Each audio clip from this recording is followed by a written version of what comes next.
Good afternoon, or morning, or evening, wherever you are, and welcome to our podcast, Leading Through the Unknown, Building Resilience in Times of Change. Now, of course, we are going to drill down towards this, and for the listeners today, just to give you some context, when was the last time you ever heard someone say, just be resilient, just push through, and it actually worked? Well, for most people, it'll be never or sometimes, depending on context. Resilience is our topic for today. For individuals, from individuals, pardon me, to leadership, to collective organizational resilience. For years, resilience at work has had several meanings and it's been interpreted in different ways. But of course, today we're here to break that down. Today we're here to define what resilience actually means, backed by research and, of course, science.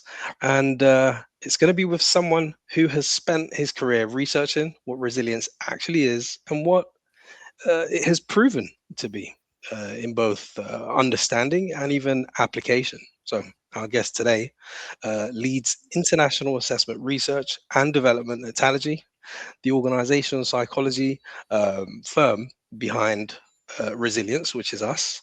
And he's here, of course, to give us some info, give us some light, give us some insight into what he has spent his career studying, what actually makes people resilient, what makes organizations push through pressure and still perform.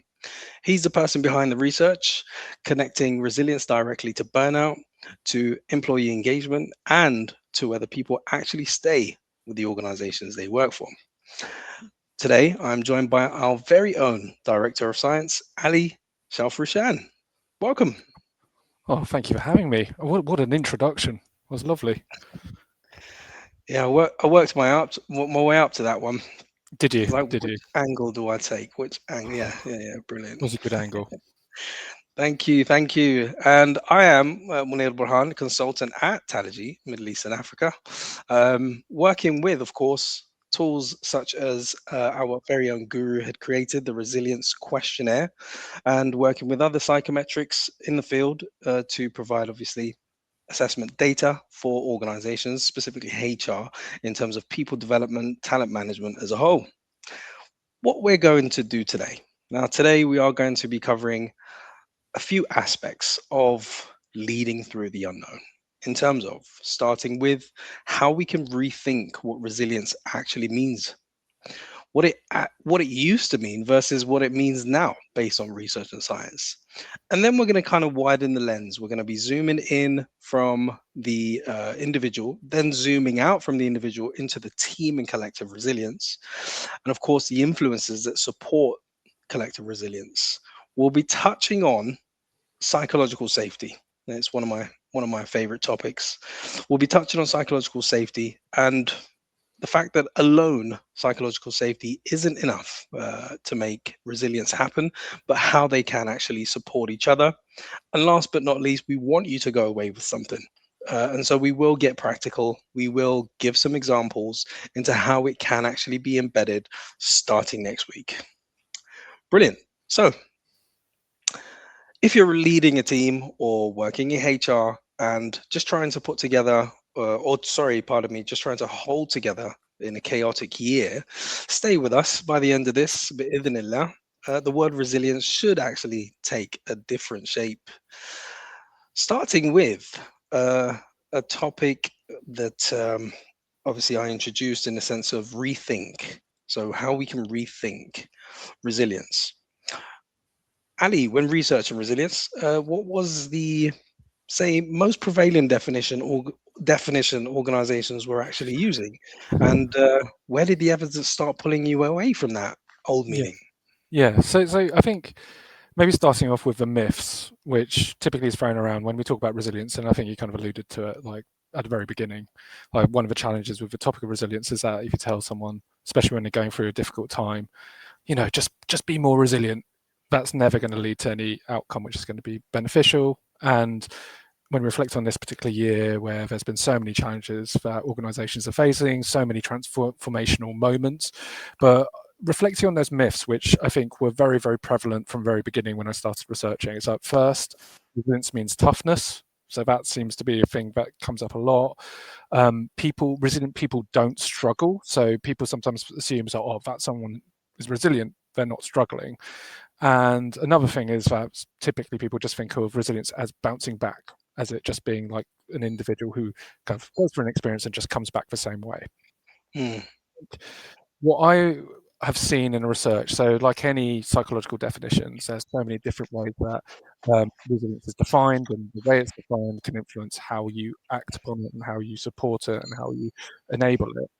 But the reality is that ultimately, when you think about resilience and how that can have a beneficial impact, it's around defining it around it being something which isn't in line with those myths. It is a capacity that we can adapt positively to pressure, setbacks, challenge, and change in order to maintain well-being, but also maintain performance. So we think when we define it, we think of it as a capacity and a resource, not a fixed trait that someone has or does not have. I think those, to me, were the things which I thought was really critical when we started looking at research. The myths which I described earlier are not in line with what the research details. It's much more adaptable, it's much more resource focused, it's much more flexible. So a tool rather than an idea, in terms of a tool that can actually be implemented, a tool that can be developed. Going back to the myths, interestingly enough, for me, what it meant before and after, of course, seeing the resilience questionnaire, it meant persevering through pain. As long as I succeed, I just persevere through the pain. Although the pain wasn't actually a must, from what I came to learn, the must was actually consistent inner work, mindset shifting, and building a comfortability to lean on others for support. I saw that leaning on others for support as well was a bit incompetent. But then as soon as you kind of level out more inner work, in terms of focus, in terms of belief, that really did kind of guide me. But thank you for sharing that in terms of it being a resource. So what would you say then, in a compact manner, that resilience actually now means? Yeah. So I think it's in line with what I described earlier. It's a resource, it's something which enables you, it's a capacity. I think some of the things you just said a moment ago is quite interesting. Of one of the things that we noticed in the research, so it wasn't just me who researched this topic, many colleagues across Talogy did this research. And as part of that research that we carried out, we identified that actually at the time where we started talking about resilience, which was around 16 years ago, and at that time there weren't as much research around the topic of resilience. It was actually quite a limited area. And I think the thing which you just described is actually the most interesting thing, is that many of the original definitions were much more focused on you as an individual and aspects of how you might manage the environment. But what you described as in terms of what you found as an insight when you went through challenge changes, leading on others and support from others. So when we developed our model, we started bringing in factors which weren't as all tied to resilience. So support seeking, being able to adapt and flex, being able to regulate your emotions, be able to see challenges as opportunities to grow.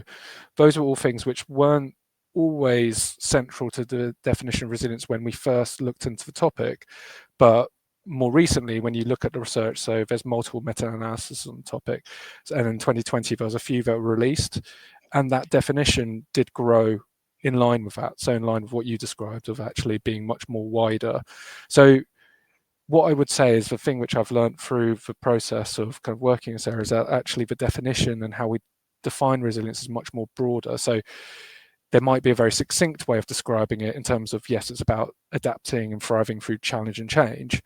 But in terms of how we practically be more resilient, it's much more broad. So it's about believing in yourself. It is about seeing the positives in the challenges that you're facing. It's being able to adapt when challenge and change come along. It's being able to regulate your emotions when feelings are kind of emerging. It's your ability to seek out support from others when things are also challenging. So all of those components, I would say, are critical to. So you asked me to be really succinct. and I came back with you with a long monologue about all these things. But I think those are the things which I think are important. Well, it's exactly what I was looking for in terms of the content. So thank you for that. And so obviously for the listeners, um, what I understand from it is resilience as a tool to build rather than a reactive method to challenges, which is the old common method of just grin and bear it, or grit and bear it is the saying. I think grit and bear it. Yeah, yeah, Uh, though it's a tool to proactively prepare mentally and physically to challenge. And of course, starting from an individual level, going into team, going into organizations. But speaking of the individual level, starting with the individual as a contributor and separately to the leader, then how those translate into collective resilience. I want to know, Ali, generally speaking, how does resilience move from something individuals develop? If we talk about those factors such as self belief, support seeking, persevering, even being open to challenge or optimism, how does it go from something that an individual develops into a capability that exists across a team? yeah, yeah, yeah. And this is an interesting area. So again, I kind of referenced the research kind of has evolved. So sometimes there's a perception that having a resilient organization is just having lots of resilient people. And that is true in terms of them managing their own challenges and their changes and the issues that they are facing personally.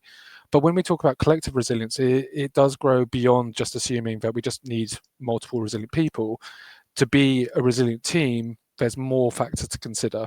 And actually, when you think about collective resilience, it's about other factors such as the level of communication, whether as a business you're diversified in terms of how you approach your products and services. And so, even though I would probably say that, yes, focusing on yourself is important, but I would probably say the research by Hartwig et al. In 2020 kind of alluded to the fact that it is not just about personal resilience that makes an organization resilient. It is a combination of personal resilience as well as factors that is used across teams. So if this is about their ability to communicate effectively, to coordinate tasks, to build relationships, and having shared resources that they can all pull from. So I would argue that I think the perception of just looking at a person and just focusing on, okay, just you be resilient, is not just sufficient. The organization itself, in addition to what I've just described, also needs to create an environment where an individual can be more likely to be resilient too. So I try to use an analogy of, grass and growth and trees. You can have really strong trees, but you put them in the wrong soil, they're not going to grow and flourish. And so I usually kind of perceive as like, yes, you need to tend to the tree, you need to tend to the individual, but that tree is not going to grow however strong it might be if the soil is toxic. And so the organization needs to provide both those means. Like the organization needs to provide the right environment, and the individual needs to take responsibility for their own development. Those two things coming together delivers collective resilience in my view. Brilliant, brilliant. Thank you for that. It does actually remind me of my own. I'll bring myself in again. My own misconception of what resilience meant and how it actually looks in real life. But it was actually an organization I went into. Um, how merging my own kind of thought process in terms of what resilience is and grit the pain and as long as I succeed. I mean, the success part in terms of purposeful direction, that part was okay. And how I understood it, but it was just that grit and the pain piece that really didn't need to happen, and it was it could have taken a different shape. I remember most recently a team project, a client, probably the most demanding client I've ever seen. Although what kept the team going is what was already prevalent within the organization. It was already consistent. It was the reminders, it was the updates on progress, it was the transparency when things went wrong. It was keeping an eye on each other. Should we require support and being resourceful at the same time, even though what individually drove us was a little bit different in terms of our inner purposes, right? mm, And so it's not just that individual, it's that collective, it's that organization set uh, methods that allow resilience to actually happen. Of course, like I said, individually we had different whys as to why we were kind of contributing, but collectively we supported each other through regular sessions, even if it was just a vent. mm, Um, Not just that, but it's also what stood out for me was the leader himself. It wasn't us getting through; it was how the leader had set up the mechanism to actually make mistakes and then fix from them, and then not kind of be told off per se. It was safe in that sense, and we kept on developing and actually learning from the experience. It was probably one of the toughest experiences, but it was just that consistent, purposeful drive from the leader. mm, So it didn't turn into us just getting through something anymore. It was more maintaining a level of pressure.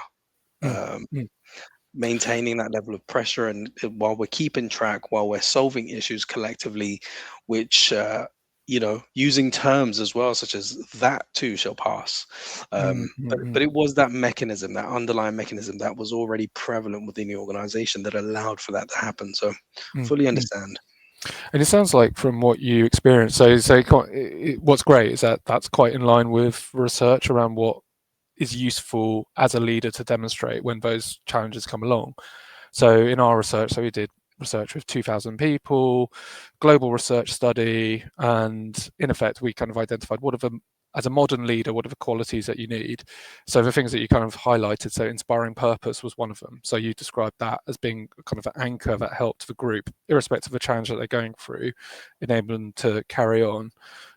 Steady presence is another one. So that alluded to the fact that, that process of they were always there, they were able to kind of ensure that if you needed someone to talk to, they were there to talk to, and they were there to facilitate.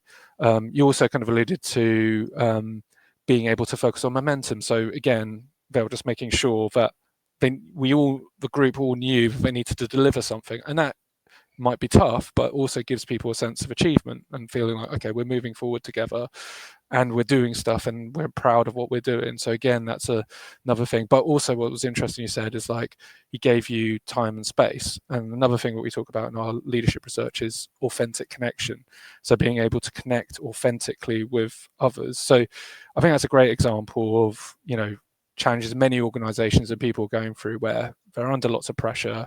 The team need to work together in short time frames, and a leader kind of being so instrumental in ensuring that success is delivered rather than just it sitting with individuals, because the individuals make it happen, but if a leader is not there to help usher and facilitate, then the sense of challenge becomes even bigger because you're not working collectively. So that's a brilliant example. So thanks for sharing that.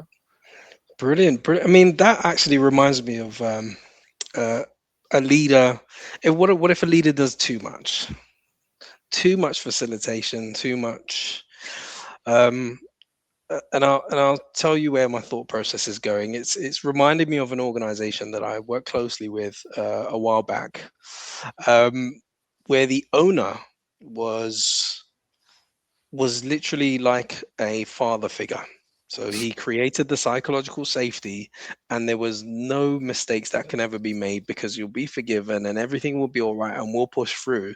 But it was too much facilitation of that resilience. So the team, I'm not sure, had obviously the opportunity to develop it for themselves as a collective. He went a bit too involved in terms of how we are resilient, what happens next, and how Hmm. too much control. Have you ever seen that happen in research? So I think it's ultimately how do people grow? So what you're describing there is that maybe a leader is kind of doing a couple of things which they're kind of over. They're oh, so every human, when we reflect on a human and our sense of, we like to have a sense of our own destiny, and we want to also feel like our actions are influencing the world around us. And even though it might feel the leader themselves might be feeling like they're helping someone else by dealing with their problems or directing people, but it can make them also feel micromanaged and might not. And I think most importantly, when it comes to resilience, when we talk about resilience, actually dealing with challenge and change is a good thing for us. Too much of it is not so good. But some aspects of challenge and change is useful. It's been useful since the very beginning of time. We as a species have grown and developed and become better as a consequence of being put under risk and challenge.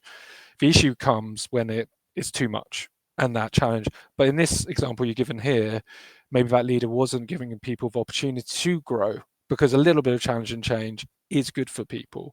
If someone is also taking away that individual's opportunity to demonstrate their own skill or feel like a sense of their own destiny, that again can also have an impact on how engaged they feel, how sense of they're influencing it. So I think it kind of affects an individual in multiple ways. It takes away the sense of purposeful direction that we kind of talked about earlier as being something really important for resilience. But it also takes away the experience itself. Because I think, for me, a little bit of challenge and change, which is in an appropriate level, is really good for people. And we all can Mm, feel it when we're given a challenge and we overcome it. There's a sense of satisfaction that comes with it, and also a sense of learning and growth. So if a leader doesn't give those opportunities to people, they're not going to be able to get those benefits. So it's not something so much that I've seen directly myself. I've seen micromanaging a lot. But in terms of how I reflect on it, is about being a leader now, especially in this current climate. You need to have a balance of both. You need to let people lead themselves, because we're working in much more flat organizations.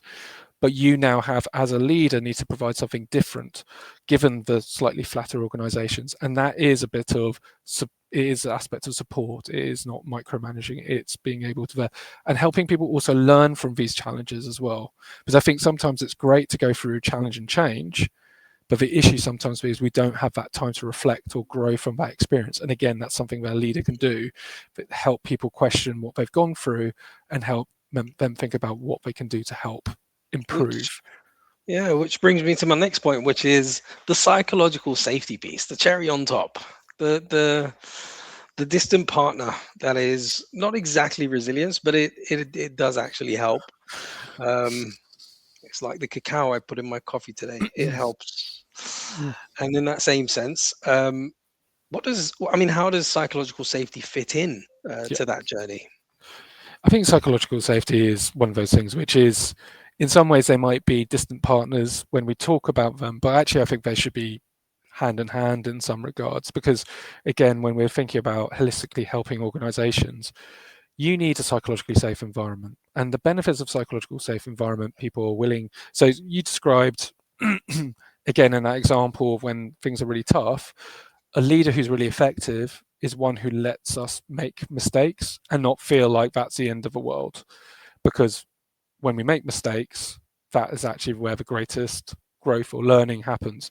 Even at a very, very neurobiological level, it's shown that neuroplasticity, so the ability to grow and develop our brain and then internal connections, the only time that actually happens after 25 in a much more direct way is when we fail.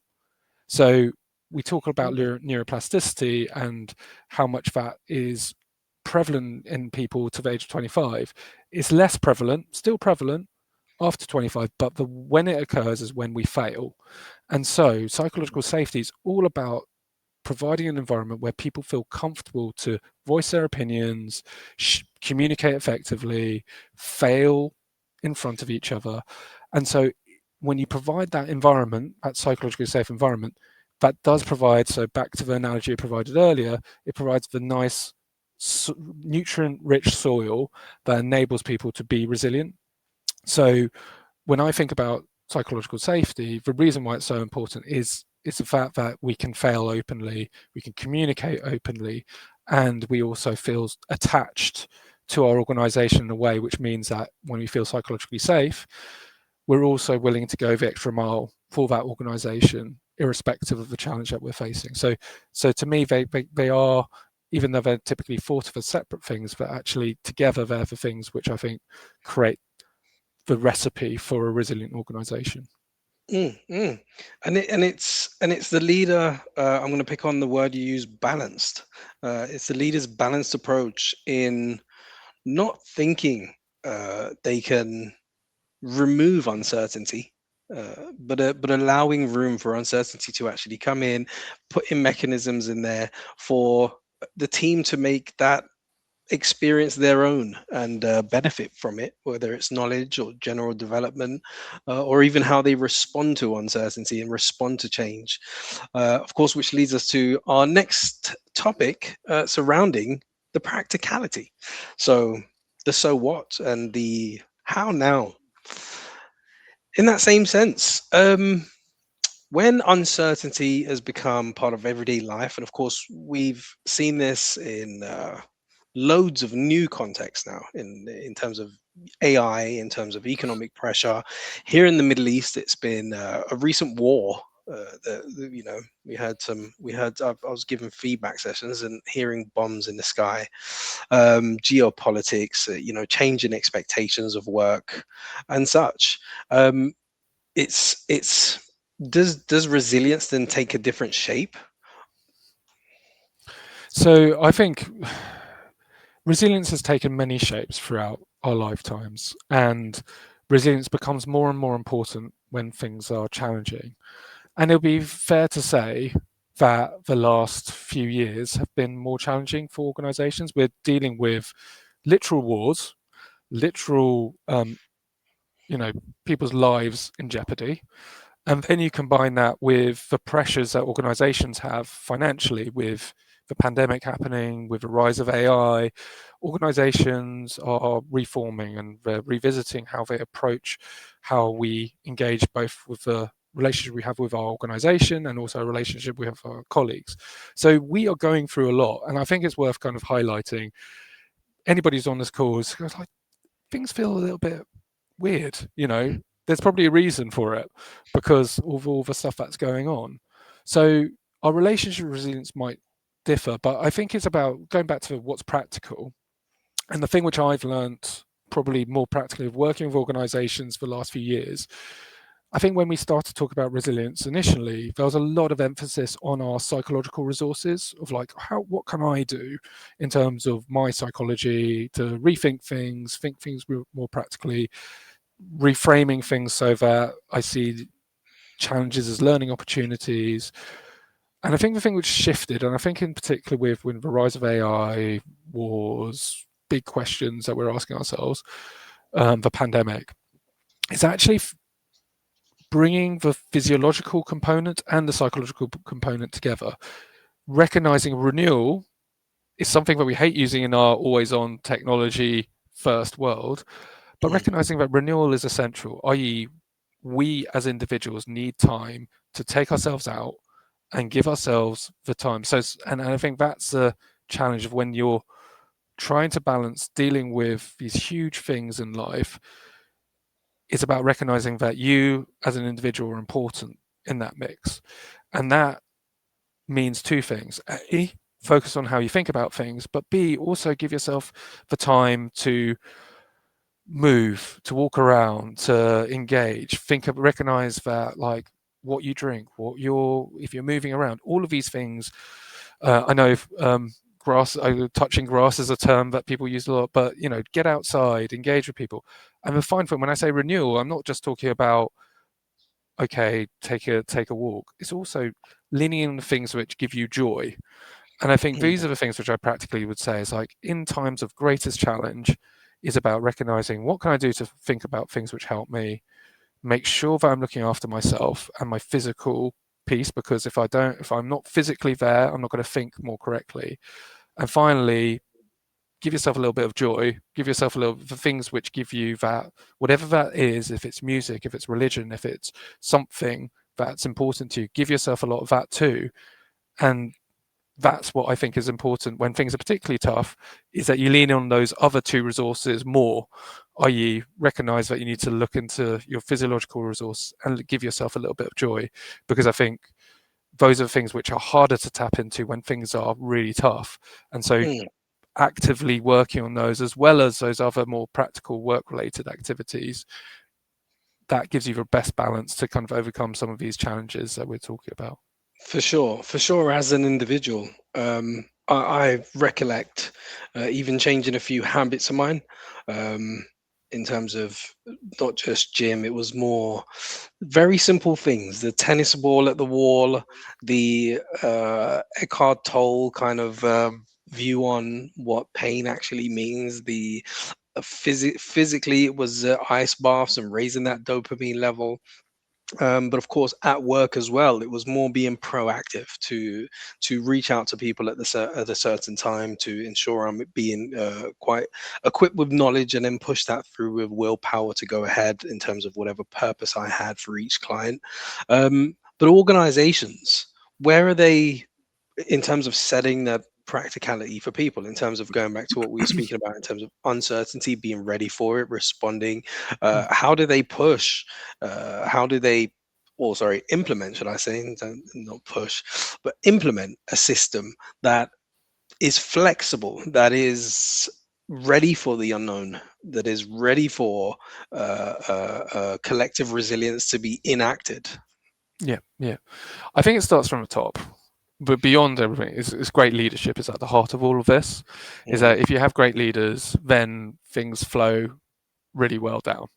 And if mm, those great leaders are then facilitating other leaders and they're focusing on the things which are important, because I think when you think about great leadership, it's not just about what you do, it's how you do it. So your emotional intelligence and why you do it, your values. And that follows through. And if you kind of look at that as a starting point, focus on your leadership, make sure they're in the right place, they're focusing on the right things, but also facilitate. They're not just focused on managing upwards, but also managing downwards, which I think is the biggest challenge when the further you go up the leadership cycle, the less time you have to manage downwards. And actually, that's a kind of large majority of a job. And so mm, recognizing, start off with the leaders, mm. then focus on the individuals, because the individuals themselves need to have the right tools, they need the right information, they need the right time. And then we need to have the right processes. So we need to be able to communicate effectively. So all the things which are just fundamental to most effective organizations, but are easier said than done. And especially when you get busy with things and you've got so much to do, some of those things which are nice to have get dropped out of the equation.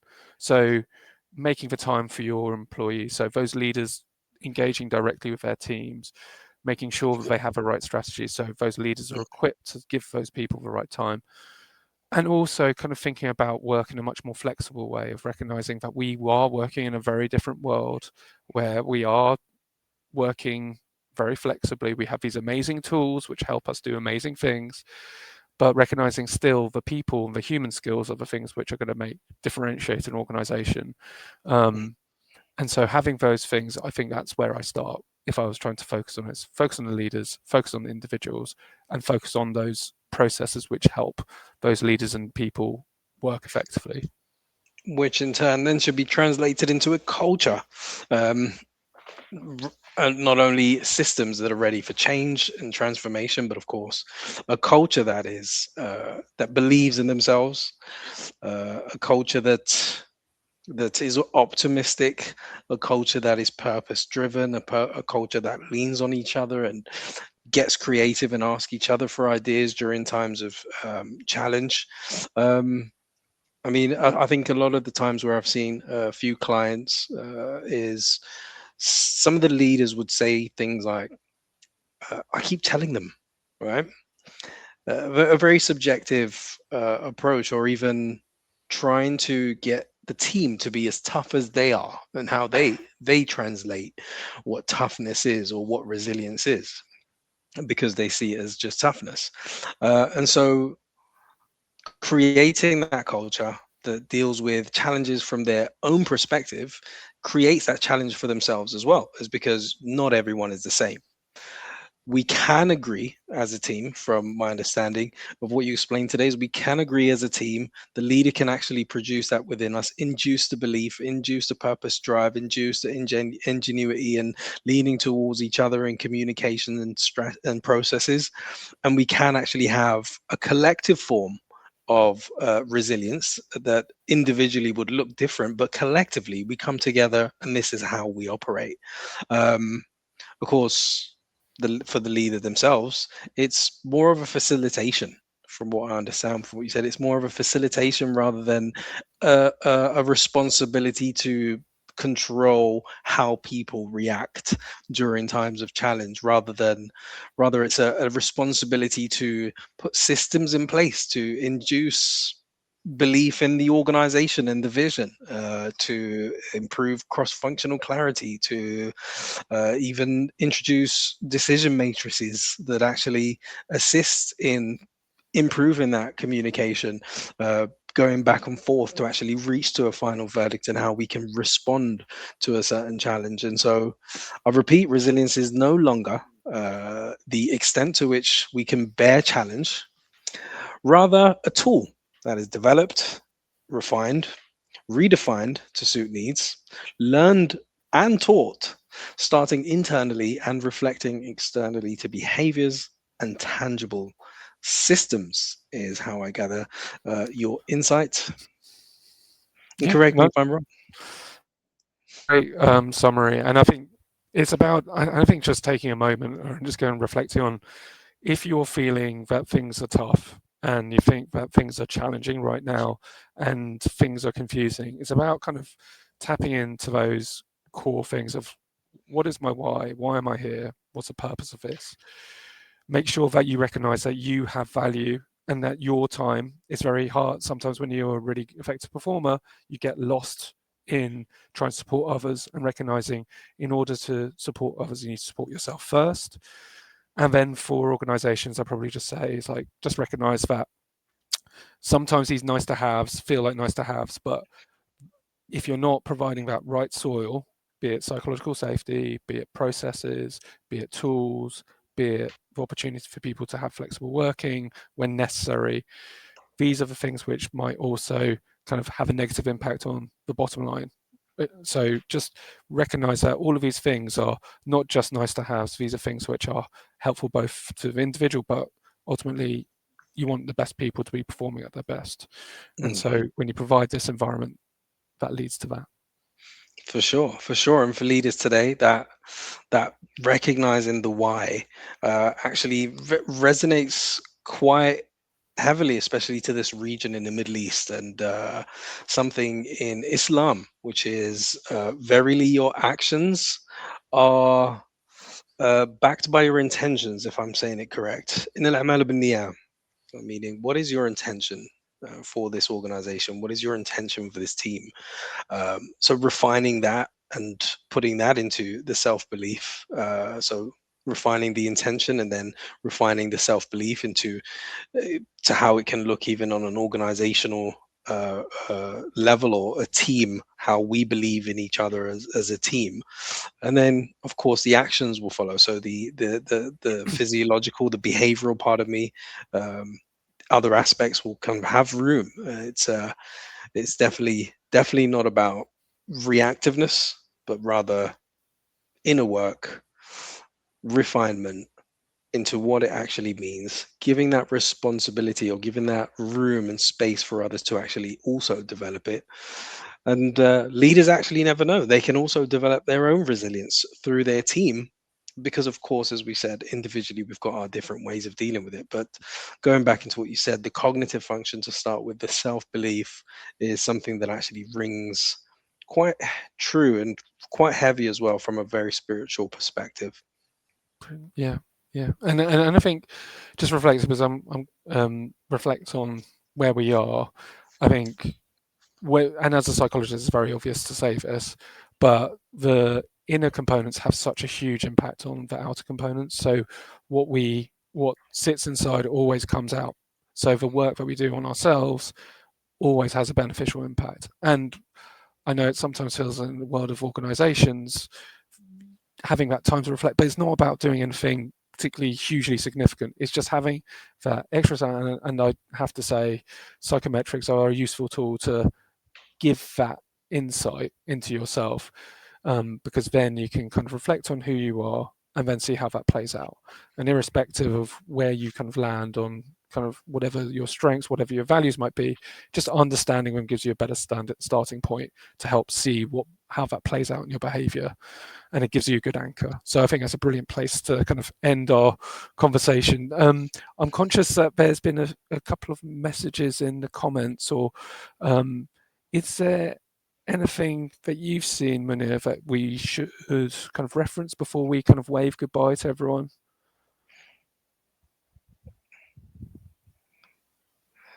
Thank you, Rafia, for your inputs. Nothing that we should reference. As someone just mentioned that it resonates with them. Amazing. Glad to hear it. Glad to hear it. And I think it's the intention. I think that's the thing which is very hard. And I think this is, I'm not pretending any of this is easy. Mm. But the truth is, you need to exert effort in order to get the pay back from it. And it's about enabling yourself to have the time, which is very hard in these very busy times, especially if you have families, friends, work, life. All of these things kind of get in the way of having that time. But recognizing if you do that intentional activities, they can play out and hopefully support you in ways that you don't quite see or imagine. So taking that extra time to do that, because the research shows that yes, resilience can be developed. It's something that we can all develop, but it only can happen if it's done intentionally and with active processes, not something that can be done to you. It is something that you actively need to work on, and you need to get that, and organizations need to create that space as well For to sure. enable people to do that. For sure, for sure. It reminds me of a workshop I conducted a couple of years ago where the team had actually conducted the resilience questionnaire before the workshop, and we used the data for that team. It was a collective data. Of course, we didn't use individual, and we showed them how they look as a resilient team. They were quite surprised how ingenuity was actually quite low, but it was being impacted by something else. And so learning resilience as a collective for them was okay, because they were quite a very creative group. So they thought, why is ingenuity quite low during those times? But it was a few other factors that kind of played. But my point is, once they actually went through it, once they saw themselves from the outside looking in, using the tool, they actually learned what kind of resilience they have as a collective. And I think that's what highlighted, even for that one point, what they should be doing moving forward. But it was, even from an individual perspective, the intention, to the whole group. It turned into the whole group and their own intention as a group, and how they deal with each other, and how they deal with challenges based on that understanding of, okay, this is what kind of resilience we have, and that's where we need to go up towards. And so, for sure, the use of psychometrics to highlight that was brilliant, especially that I got to see it live in a workshop, and that was interesting. And what's cool about it is the fact that it's about enabling people to communicate about things which are really hard to communicate about. And it's not as if it's great that we're having this chat about resilience at this very ethereal level of like, okay, these are the things, but the reality is, in organizations, having a common language around it, having an opportunity to talk about it, it's just things which don't naturally come along. And I think that's the whole thing about, if you're trying to do this actively, you need to have some kind of common language which helps you talk about it more openly, because people don't want to, it's just not a natural thing to talk about. But actually, when you think about it, challenge and change is the most important thing that we need to manage and deal with. And I think the last few years have been a very good example of why it's just so important. For sure, we are living in the unknown. And so, thank you a million times over, Mr. Ali, the guru of resilience himself, for giving us your time today and sharing some insight into resilience and the research, and of course, going a little bit deeper into intentions and, of course, practicalities afterwards. We hope that you, as listeners today, have benefited, if not a sentence, then a word, bi'idhnillah. And we'll see you in the next episode. Ali, thank you very, very much. Well, thank you. It was a lovely chat. Take care. Take care. We'll Take see you care, everyone. around. Okay.